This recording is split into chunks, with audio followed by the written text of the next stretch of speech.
the fashion brand Balenciaga. Oh, wait. My producers are telling me that it's Balenciaga. I don't know or care. But apparently it's called Balenciaga. And we should label them correctly since we're about to talk about them being pedophiles, apparently. Balenciaga has apologized now, according to Yahoo Life, after a recent ad campaign which featured children holding teddy bears dressed in bondage gear. I have a question. So they fired the photographer. They said that they removed the campaign from their platforms. They sincerely apologized for any offense our holiday campaign may have caused. And they also blamed the photographer, who is a person named Gabrielle Galimberti, a National Geographic photographer. This is, let's go through some of the images here, because it's quite disgusting. And yet are we going to pretend that this thing was not greenlit by HR? Are we going to pretend that there was not any sort of corporate higher up approval for this sort of activity? This is legitimately the most sickening ad campaign I've ever seen. I've seen a lot of them. So Balenciaga put out this picture of a child. That child can't be older than 4 years old. Is a 3 or 4 year old kid, maybe 2. And she is holding a teddy bear dressed in bondage gear. Isn't that adorable? A child with a teddy bear dressed in bondage. But you know what? Probably she was just going to drag queen story hour, so it's totally fine. Probably she was going to an all ages, family friendly drag queen hour, and she just wanted a teddy bear dressed like the drag queens. What's the problem, guys? I don't see the problem, according to the left. What's the problem?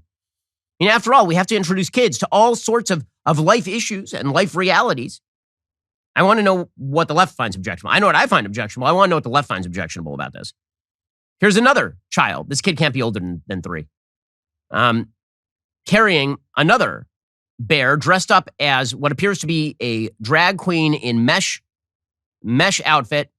The bear also has bondage gear on.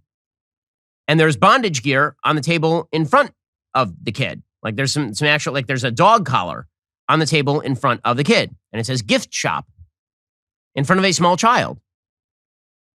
Again, maybe this kid is just headed out to a gender diverse parade. Who knows? It could be anything.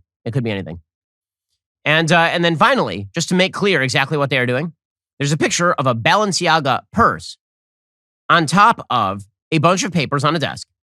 The papers on the desk include, when you have a close-up photo of them, a photo of a decision called the Ashcroft versus Free Speech Coalition. In the 2002 case, that court struck down a portion of the Child Pornography Prevention Act of 1996, saying that virtual child pornography is protected speech. So just to make the quiet part out loud, they're literally stumping for child pornography, and the word sex apparently appears in that particular image like 4 or 5 times. What in the actual world?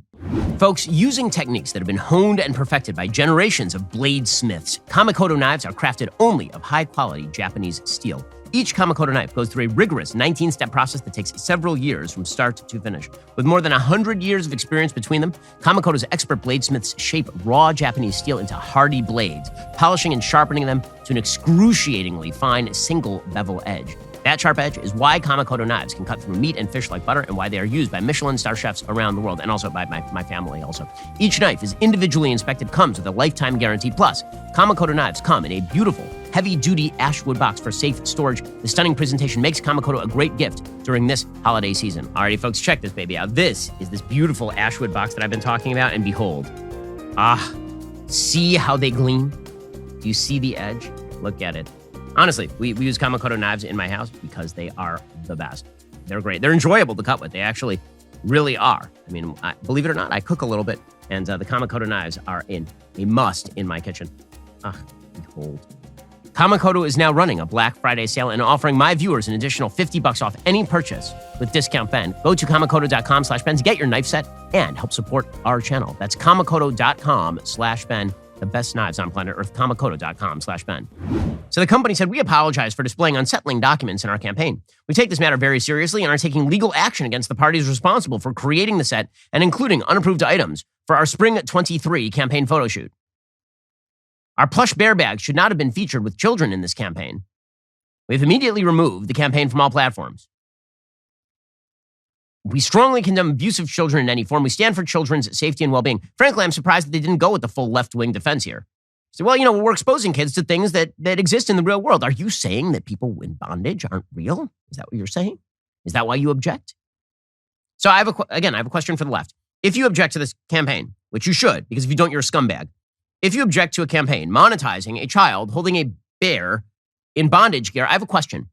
Isn't it bad to expose children to men gyrating around in bondage gear? Isn't that significantly worse, in fact? Like if there's an actual man who is prancing around in bondage gear at, say, a parade, and you bring your 4-year-old to it, is that a good thing to do? Apparently, it's a good and noble thing to do that. But if the kid is photographed with the teddy bear in bondage gear, that's child pornography and pedophilia and nasty, according to the left. So I want to know why. I want to know why, according to you. I know why I think it's bad and evil and wrong to abuse children in this fashion. I want to know why you think it's wrong. Or maybe you don't. Maybe you're fine with this sort of stuff. It's only sexualization of children, apparently, when they hold a teddy bear dressed in bondage gear. It is not sexualization of children when you take them to an event where men dance around in bondage gear or ladies' lingerie and shake their asses in front of children. That apparently is totally fine. And in fact, if you note that it's bad, if you say that it's bad, then you are presumably, according to the media, facilitating murder. If you point out that stuff is bad, then you are apparently in favor of people getting shot at a gay nightclub, adults getting shot at a gay nightclub. There is no moral standard for the left. It does not exist. They just pick and choose the things they decide are bad, and those are momentary, and then the line moves. It's not a matter of a slippery slope here. There is no slope. The left does not believe in a principled way. The radical left. You're going to have to explain to me. I want the logic. I understand why emotionally you think that's bad.